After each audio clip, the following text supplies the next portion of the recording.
especially with the safety park for the pet contest, for the Russell Fest, back in Turks this year. So we saw more interest last year, I think, because we moved it up earlier. They ran into the kids' games the year before, so we had a pretty good turnout last year. So just I got approval that it was available from Park and Rec. So same thing as always, the 4 categories. Always interested to see the most unique animal. Hoping for nothing crazy, but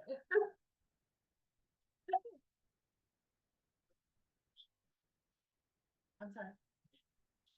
I think last year was on maternity leave, but I think we had close to like 25 or 30. And some of them multiple categories, but overall I'd say around 25 or 30.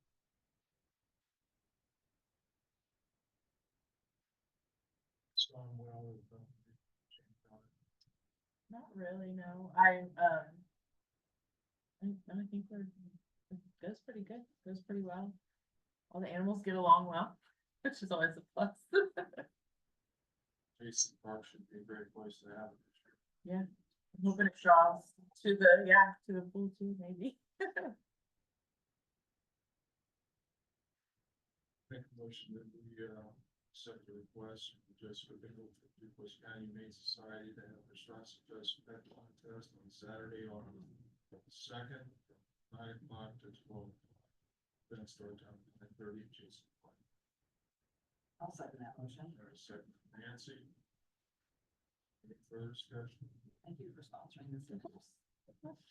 All in favor, signify by saying aye. Aye. Thank you.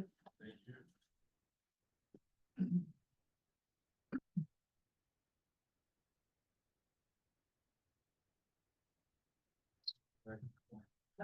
Good morning, everyone.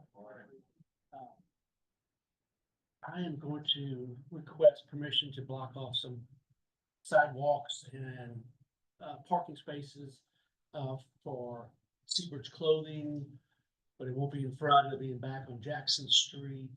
We're gonna be closing in some air conditioner unit holes. And of course, I just talked with them yesterday and they added 2 more. So originally I said I was only gonna need 1 day. I'm still hoping to get it done in 1 day, but I may have to get into a Tuesday. And I plan on doing it on a Monday since Public Grub is closed. I know the fashion shop is closed. But hopefully I can get it done on Monday, but it might linger into Tuesday, but excuse me, I'm not thinking that it will, but and I'm looking at 3 different dates depending on weather and how other conditions might apply, either June 30th or July 7th or July 14th. Just come up with those 3 days. I didn't look to see if there was anything conflicting around the square or anything. I don't know if anybody knows of anything that might hinder us. Monday. Okay. Those are all Mondays. Monday, they're all Mondays, yeah, so. And again, we'd probably need all the spots behind the store. We'll probably have a lift there and a couple trucks, so.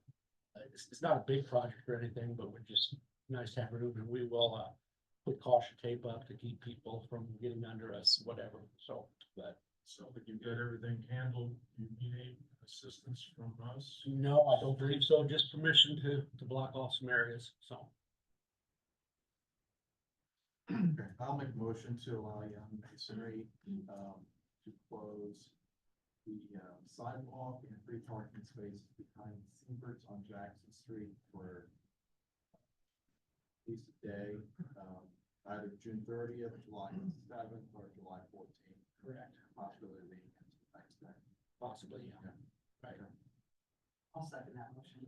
Motion from Tim and a second from Nancy. Any further discussion on that? All in favor, signify by saying aye. Aye. Yes, sir. Thank you very much, you guys have a good day. Always appreciate you back and come here and ask. You're welcome. Thank you. Yeah. Morning. Start off with the monthly report. I think the board has received the numbers, so unless there's any questions, I'll kind of go into the rest of the story portion of my monthly presentation there. So on the 23rd of May, well, Patrolman Josh Pretty did graduate the Southwest Law Enforcement Academy, so we're glad to have him back with us. He is currently going through his FTO process, currently writing with Officer Conrad. Back on May 3rd, there was a call that called in to report a vehicle all over the roadway southbound on Newton from Cheater. Officer Manson Poteet was able to catch up, observe the vehicle at 5th and Clay. The driver was determined to be operating the vehicle while intoxicated, while under the influence of drugs, and also in possession of methamphetamine. And again, on May 13th, Officer Poteet was patrolling when he received information that there was a habitual traffic violator in the area of Walmart.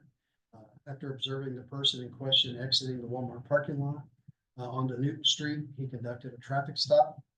During the traffic stop, he developed some extra probable cause, determined that there's some other criminal activity that was taking place.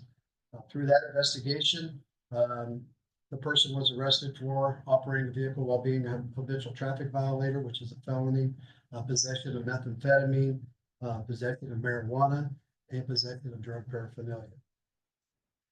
Then on May 29th, officers responded to a 911 hangup, and upon arrival, officers learned that a domestic battery had occurred.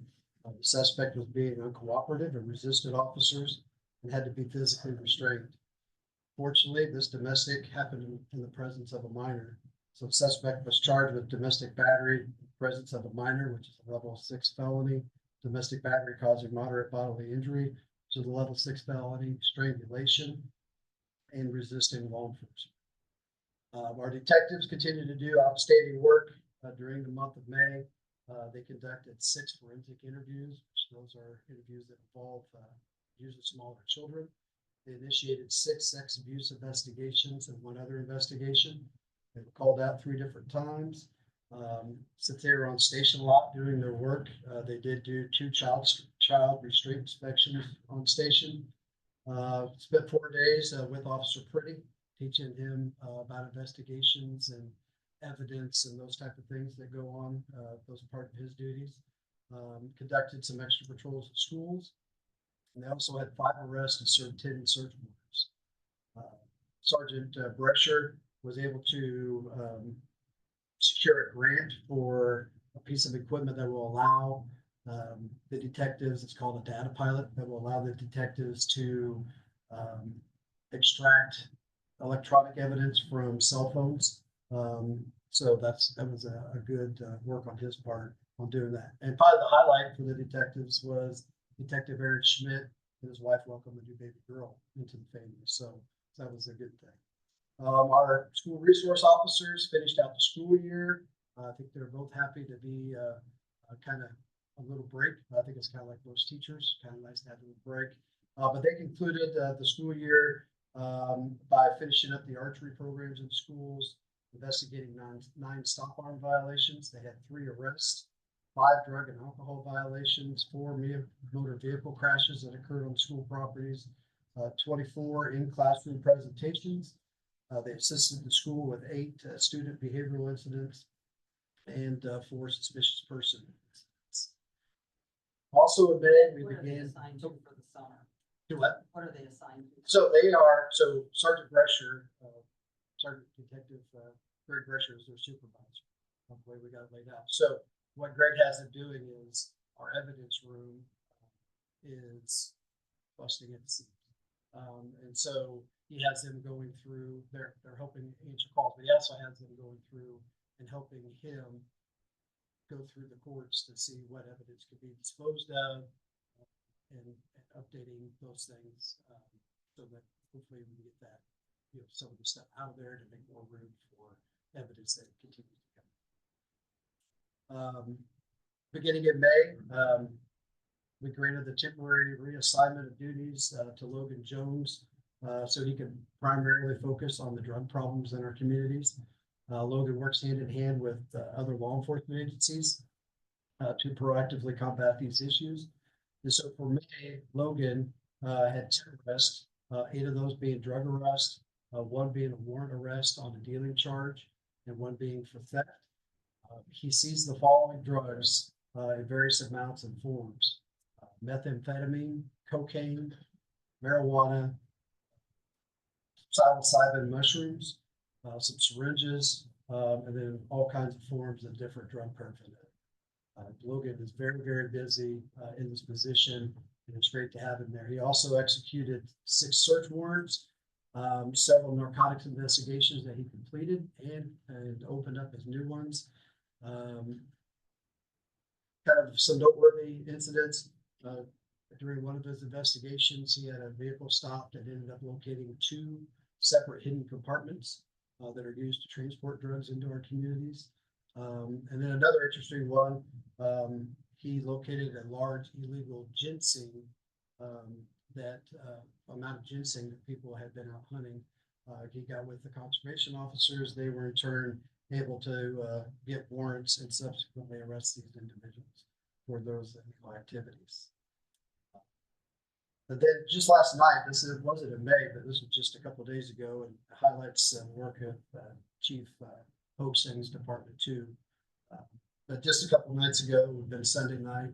I think it's worth noting since it just happened, but I got this last night from Sergeant Kenise, talking about the excellent response from both the fire department and the police department to a 73-year-old male that was reported unresponsive and not breathing. CPR was started. Officer Brent Burton got there. Obviously, he has advanced medical training from being a nurse prior to becoming a law enforcement officer. He started doing some of the care. Fire department gets there with the Lucas device, able to place it on that subject. On the way to the hospital, the subject started to be able to squeeze the hands and stuff like that. So due to the quick actions that we have from our well-trained fire department and police department, I know the life was saved. So anyway, any questions on the monthly? For the chief, and it's always good to hear the Lucas devices, continuing to save lives in here. Great investment. We're County Leadership Academy responsible for getting those deployed. Yeah, I've seen them, and of course, I'm not on the streets, all the time, but I've seen them being used a couple of times. Very, very worthwhile piece of equipment for the city to have. And as I continue to say while we're up here, we're just completely blessed as a community that with the first responders and the police officers that we have that are dedicated to making sure that no matter what the situation is, everybody receives the highest level of service and gains. All right, I got 3 assets that would like permission to junk. One is asset 101879, which is a Decatur radar unit. It just simply its lifespan has reached its limits and no longer works. So I'd like permission to junk that. Do you want to just go through all 3 of them? Or okay. Asset number 102779, which is a total recall Atlas logging audio recorder. It no longer works, and from what I'm told, it's technologically obsolete. And then asset number 103189, which is a office chair. The base is broken, and the chair is simply. What's the number? The number of that one was 10318.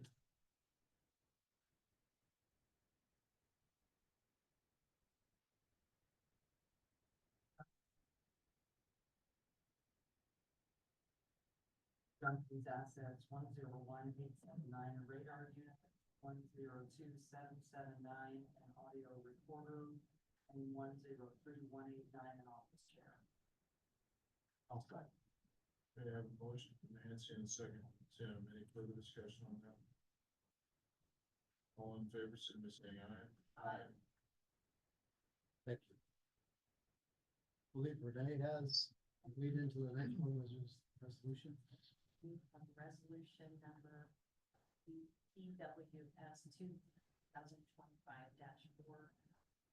excuse me, which is a resolution authorizing the purchase of real property, including a storage building for use by the Jasper Police Department. This is the building that is adjacent to the parking lot of the police department. They have generated generously offered to sell. Should say, we are in the process of discussing this, but we believe that we can obtain that building for that purchase price all in, including all expenses, $25,000, which allows us to avoid it, to go through the appraisal process, which saves us again, probably about $6,000.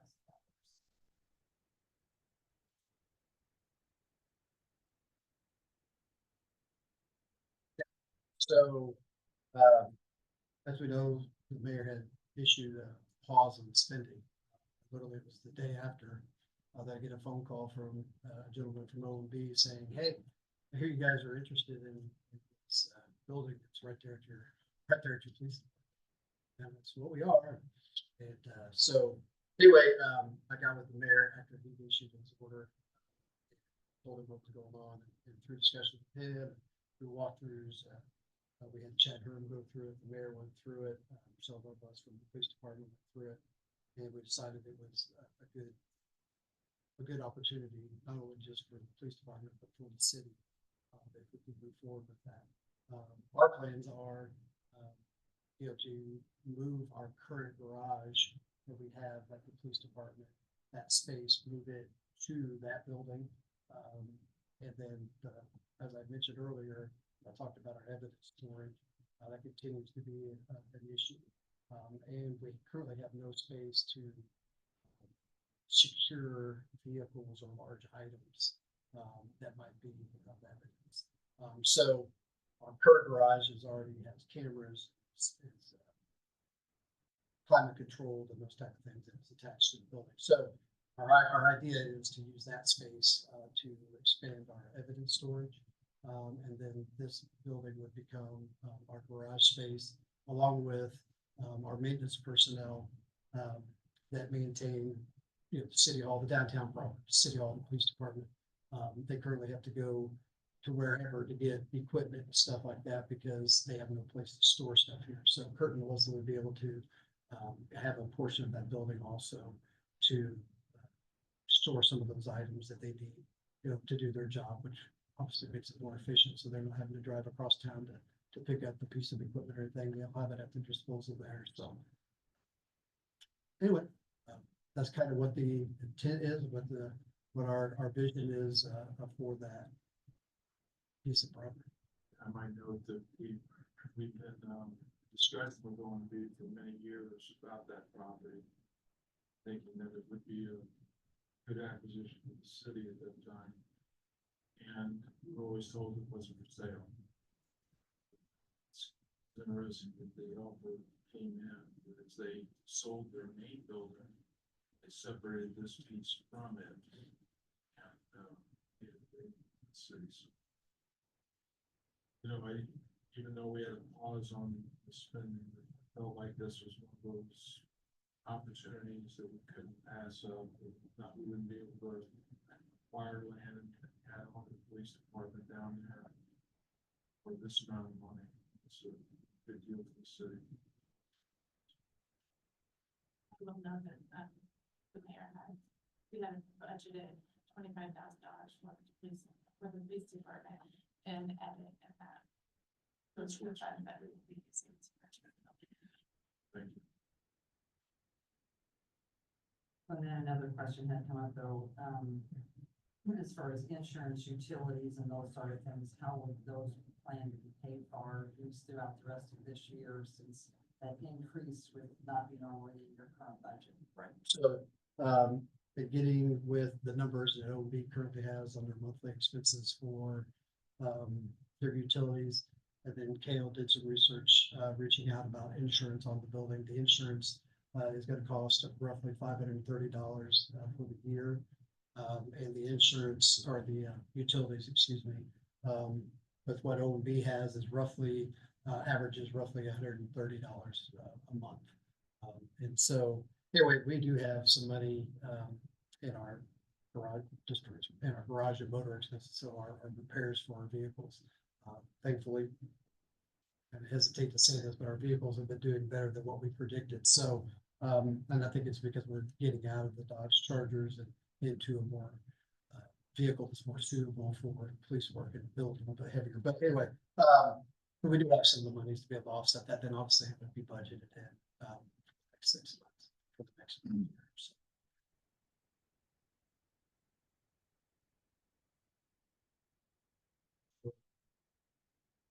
Make a motion.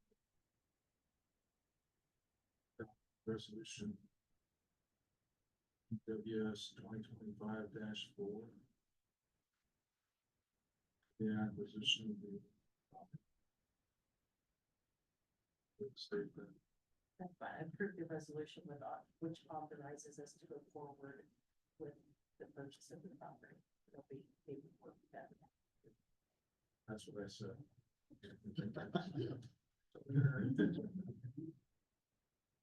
I'll second that motion.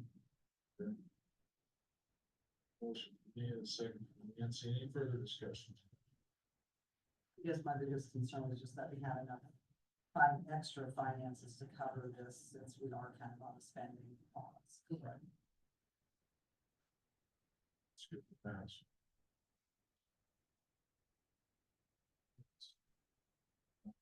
There's saying aye. Aye. Thank you. Steve? That's okay. Here? Nothing this morning. Jasper?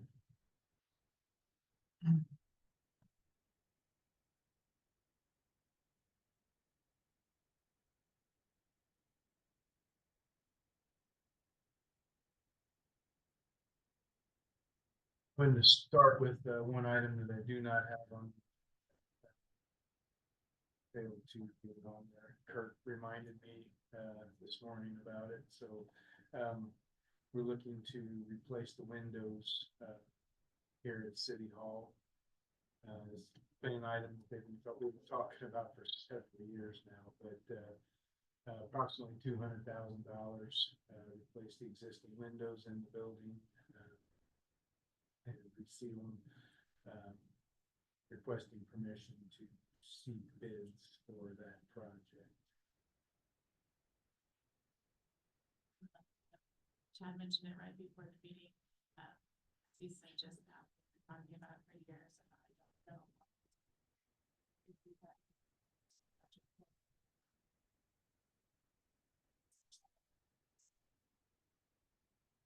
know. I think between the bids, we can go ahead. Yeah, we can, yeah, that'd be fine. Now whether it's 200,000 Yeah. or 400,000. Correct. Yeah, well, are the windows bad or is it sealed? Windows, seals, it's all the above, yeah. There's been a lot of shrinking and expansion and contraction. Yeah, windows are falling apart, the joints around the windows are bad. So this building's been 32 years old. 93, yeah. Starting to see this, that wear on it as well. Yeah, we've got damage to some of the sills and frames around the building too, so around the windows too, so.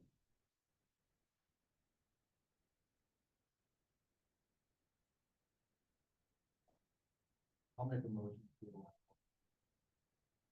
And. Yeah. Please see.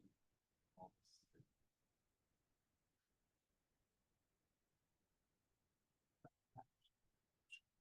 Second, Nancy, for the discussion. All in favor, by saying aye. Aye. Thank you. Next two items I have are on the agenda. The first item, request for a change order involving the 15th Street extension project. This project has been kind of put on pause, potentially to be phased depending on what happens in the next year or so, but design on the project has been moving forward and permitting. So during the course of doing soil borings for the bridge, the original estimate on depth before the borings would reach refusal was not accurate. It had to go a lot deeper with the borings to reach soil that was sufficient to support the bridge. So in doing that, they incurred extended time and materials to do that. So that change order is in the amount of $15,000. That includes the drill and crew and time and materials for those borings.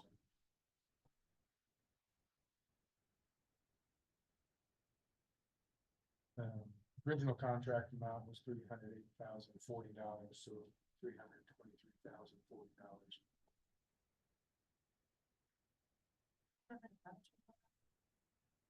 There was one early on.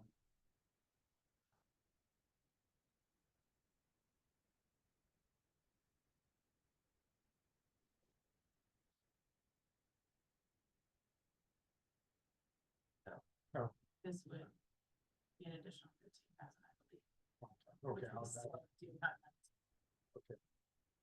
I was going based on BF&S. Okay. So, yeah, okay. What was your- My original bid plus any change orders up to date was 354,690. And then flat $15,000.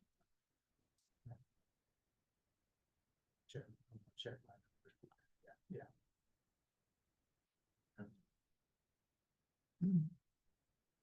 I made a motion that we accept the change order for the street extension.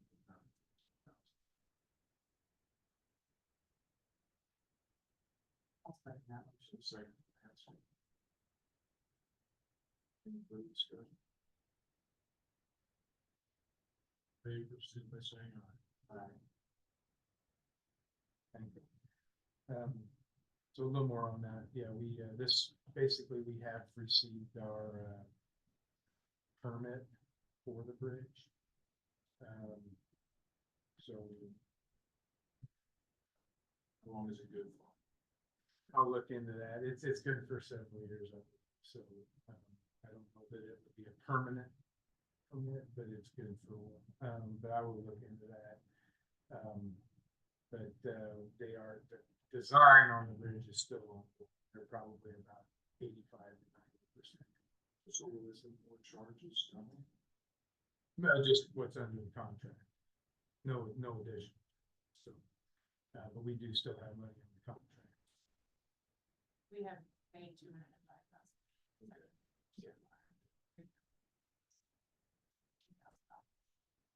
But once we're done with that, then we'll have the plans and the permits and proceed.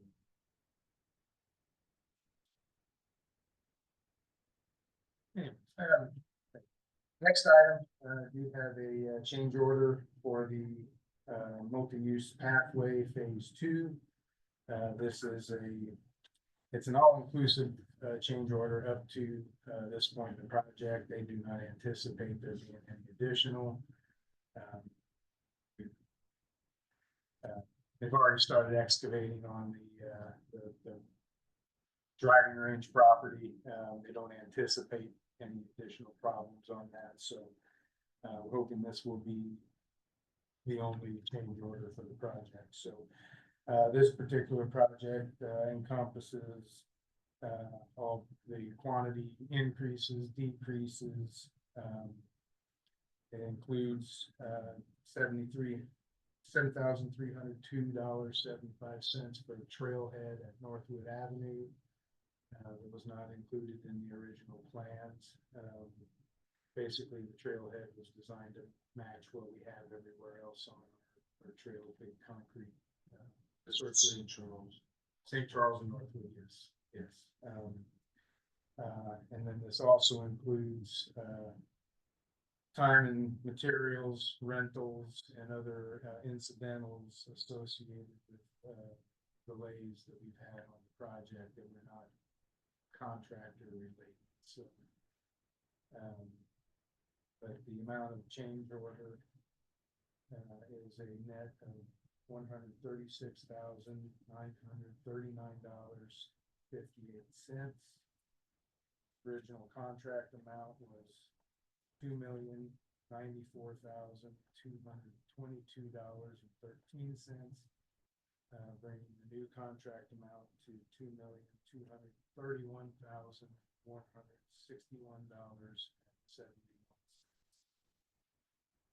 If you recall, we bid this project, we originally estimated 2.4 million. Came in quite a bit under budget. Hope we keep that. But we do have this addition here, so, but we're still under what our original construction is.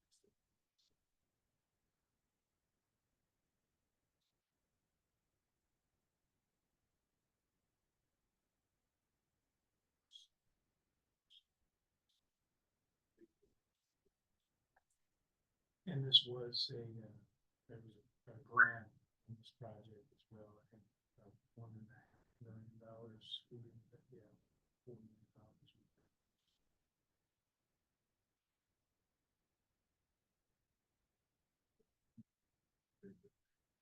Yeah, that's what we've been told.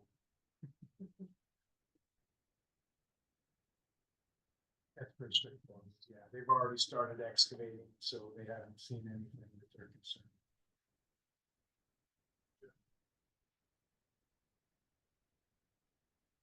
Now, make a motion to change order in multi-use trail. That's $136,939.58.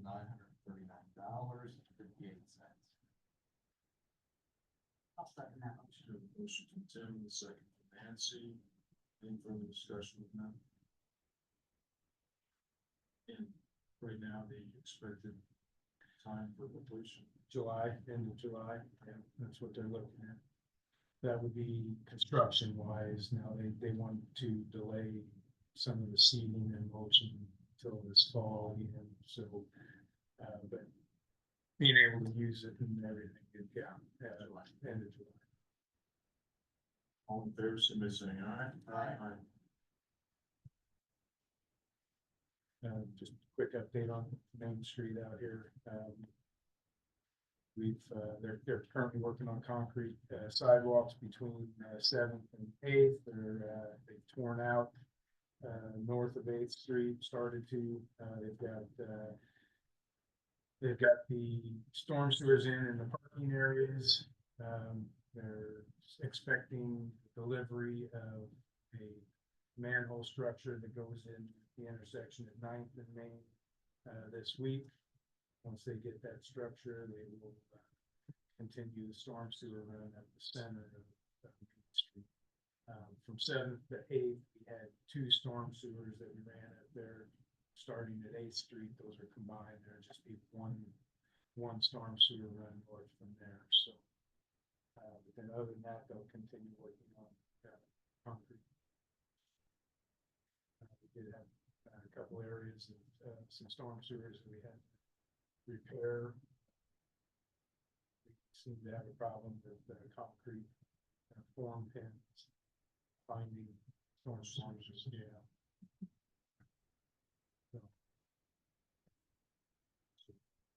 Yeah, the completion of the project substantially complete by the End of July. 28th. Yeah. And they did say yesterday again, they're still on course with that, so. That's all I had. Thank you. So, both items I had were approved electronically. So, okay.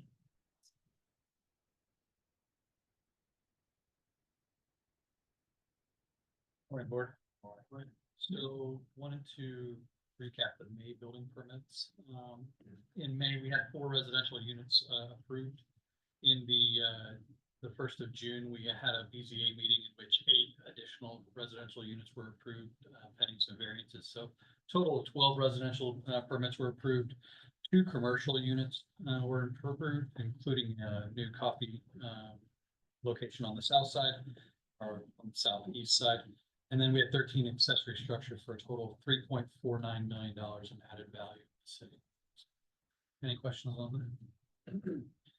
Just a reminder, as we finally get into a little bit nicer weather and everybody starts bringing their toys out, boats, trailers, RVs, etc. I just want to remind the public that parking those items or pretty much anything with a license plate per se on an unimproved surface, i.e. grass, is not permitted. So the ordinance actually reads vehicles, boats, recreational vehicles, motorhome trailers, and similar vehicles shall not be stored or parked on an unimproved surface. An improved surface would be anything concrete, anything paved, or even anything that's rocked. So an unimproved surface would be your front lawn. So anyway, just a reminder, we see an uptick of those types of issues here, and we will through the summers. Just any questions on that? Thanks for that, Josh. Thank you. Renee?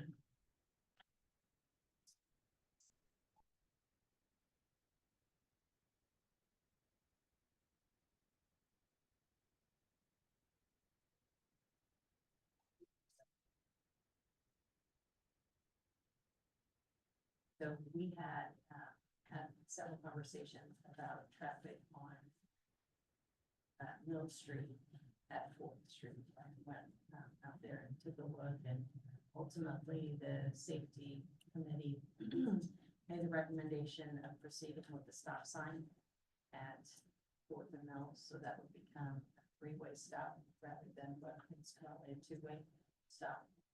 So there's a resolution, traffic resolution included in materials.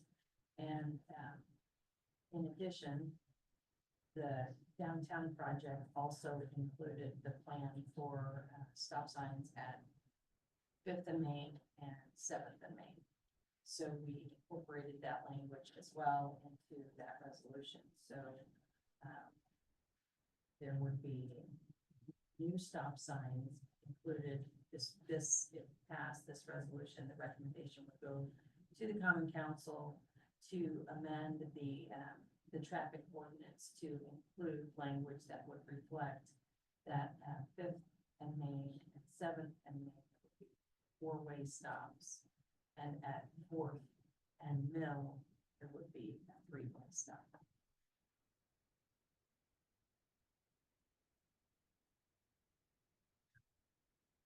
Question. Specific, we had some residents that found that high risk crossing the street there, with visibility and the speed. Motors, safety committee did take action, studied it, felt like this is the best answer at this time.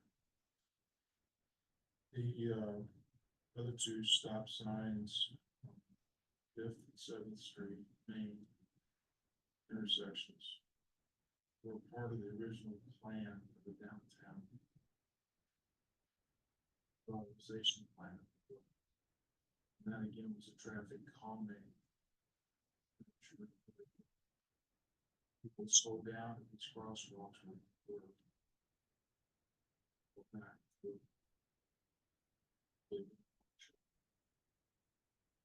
That was the,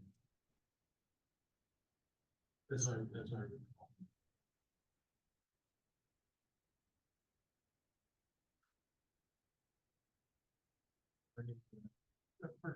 So for today, you have a resolution or just a discussion about these? Today, we do have a resolution available today. I just thought on this right now, but again, the whole thing about Fourth and Mill, what we chat here is all the parking that was on the library side between Third and Fourth. If we extend that parking up the Mill, is that going to create the same issue with visibility for people who are driving fast on the street? Because when we were down there, pedestrian walking was, there's no problem with pedestrians. Yeah. I don't know. The resolution is in regard to the stop signs. It adds parking, it adds parking Yeah. space. Okay, the intent was to make Mill Street, and instead of it being 2-lane from Third to Sixth, to make it 1 lane. pushing that traffic towards the center of the road. To help improve that line of sight at those intersections, so that's the intent. I would also add that, currently, that there is parking allowed. Yeah. As pursuant to the ordinance language, there is parking allowed along the east side of Mill Street between Fourth and Sixth. Yeah. There's nothing in the ordinance restricting. And we don't know how that happens. So Yeah. those no parking signs would go away, but the language of the ordinance would not need to be changed because it already reflects the parking is allowed. I'm not aware of anything about ordinance that is one or two lanes on street, so that would just be a board. I agree, pushing that lane out, making it one lane, pushing it out toward the center. I think during the course of the study that we did between Third and Fourth, traffic county does designate between lanes. I think we found out 95% of the traffic was in one lane anyway, so I don't think we should. When you come off of Third Avenue, there it kind of pushes you into that west lane, and that's where the majority of the traffic already is. So, But we're gonna make that. yeah, and we'll have a Six. yield of Six. yeah up to six. Right, yeah. That's correct. At Sixth Street, the road widens out a little bit there. Of course, north of there, it shrinks down again. But It's just 2 lanes down until 9. And after 9,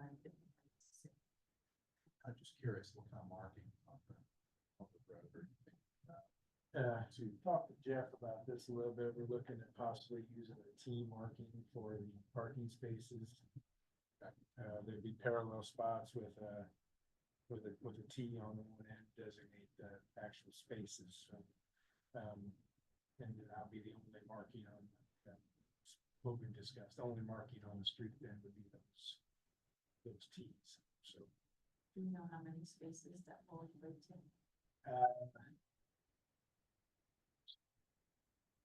Did kind of look into it. We thought we'd get 6 to 8, depending on how they fall with driveways and stuff in those 2 blocks. I mean, when I get on there and see those T markings, am I gonna know that being close to the center, or like, you know what I'm saying? It'll be. Yeah, Cause I mean, I'd like to make sure that we push those vehicles toward that center. we haven't talked about putting actual lane markings on it, but that's something we can discuss later on. Yeah. Seven with that marking.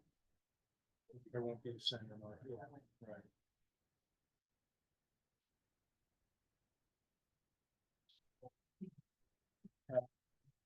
Pressure washer. That doesn't work. We'll try pressure.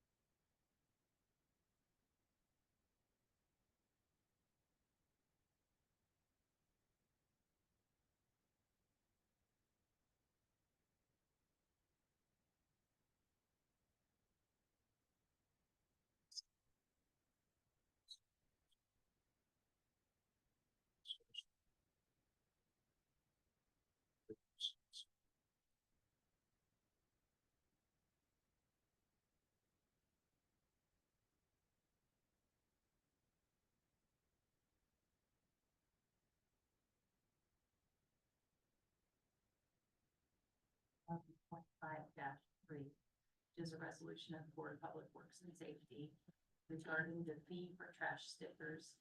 And it would be increasing the fee from $1.50 per sticker to $2 per sticker.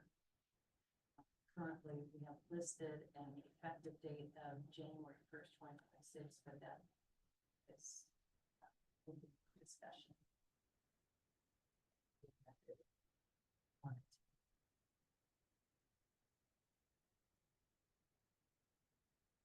this rationalization part, this maybe Jeff could have some input on to the reason, increase that fee.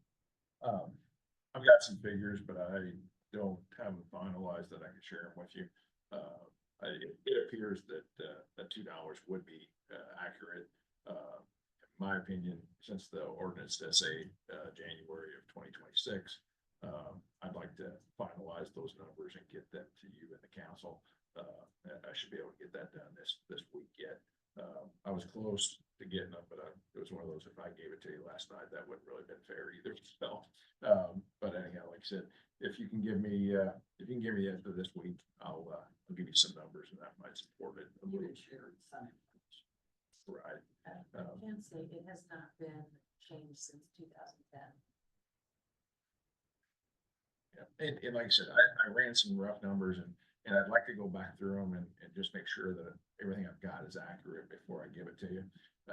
But again, it's looking like, taking expenses and then the revenues, and the revenues I'm using would be, the sales of trash stickers as well as, recycling, revenues from recycling, that we've gotten. So, right now, we're right in that $1.75 range. So, so I would think that $2 is probably an accurate, number, because it would help generate, some revenue, to cover future expenses. And does that include then the rubbish pickup? And I did not include those in that number. So again, that was service. Yeah. Also part of this. Right. So again, that would add to it some more. So, but, so I think we're gonna get real close to that $2. So I think that's accurate. But again, I'd like to be able to send you some figures and say that, yeah, this is what we got. So, And it can also encourage people to recycle more. right. Yeah, I think one of the things I'd still like to do is talk more about, colored glass recycling. I mean, it really hasn't taken off like I thought it might, or at least I was led to believe. So, and maybe the public's not aware of it. Maybe I need to do a better job. I think they're probably not. Yeah. Yeah. I said ours the other day, and I knew we had something in the works. I was surprised. So yeah, I would make sure. So the process on this is after this resolution is approved, it goes to the council. It is not ordinance.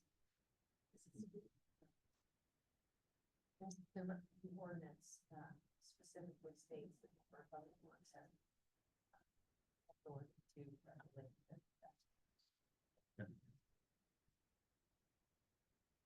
And if that's the case, then yeah, why don't we take it to the next? You're good with that? All right. I thought we had the full council meeting, we need the resolution. Okay. All right. Then I'll make a motion to table the, resolution, 2025-3. that one 2025-3, for the next meeting for further discussion and review of, data. While you're considering that information that comes from Jeff, maybe confirm that your, what we want the effective date to be. I'll second. Have a motion from Nancy and a second from Tim to table it for the next meeting. All in favor, somebody saying aye. Aye. And we want to thank Lauren for the research she did on this so far.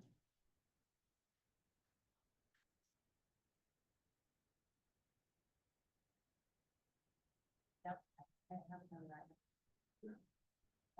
Several, maybe meetings ago, we came to the Board of Public Works and asked for approval of a interlocal agreement between the city and the county concerning a street bond agreement that has to do with the construction of Northridge Estates. And since that time, the developer has met with the mayor and city staff and we've reviewed the streets that are intended to be used for construction and ultimately determined that the road bond amount could be reduced. So this is just for your information because already approved going forward with a road bond agreement, and there were no amounts approved. So I'm just letting you know that we did. We approved, or I'm sorry, the road bond agreement will include a bond in the amount of $75,500,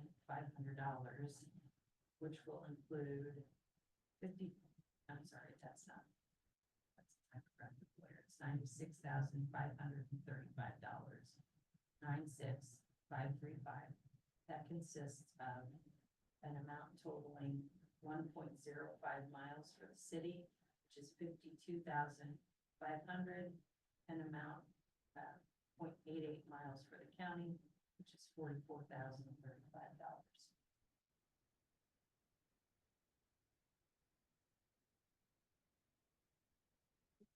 Specifically, which streets would be used for that? Yeah, Was, it will come in from 231, go west on 47th Street to Portersville Road, and come south on Portersville Road and turn on Ann Lane, go down Ann Lane to the curb, and then turn onto that Todd Lane. And we also included Commissioner Parks on 47th. Yes.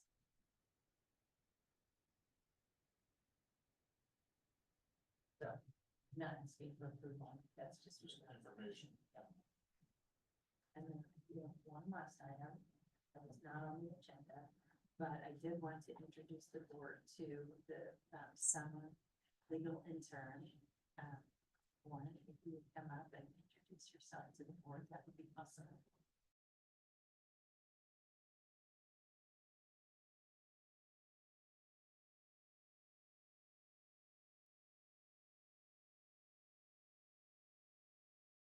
Lauren Bird Campbell, a legal intern this summer. So I graduated from Xavier University a couple weeks ago. Planning on going to law school, but I'm taking a gap year, so I'm here this summer, and then September I have an internship in Germany. Thanks for Thank you. Excited to be here. Lauren has been attending many of the meetings. He's doing a good job.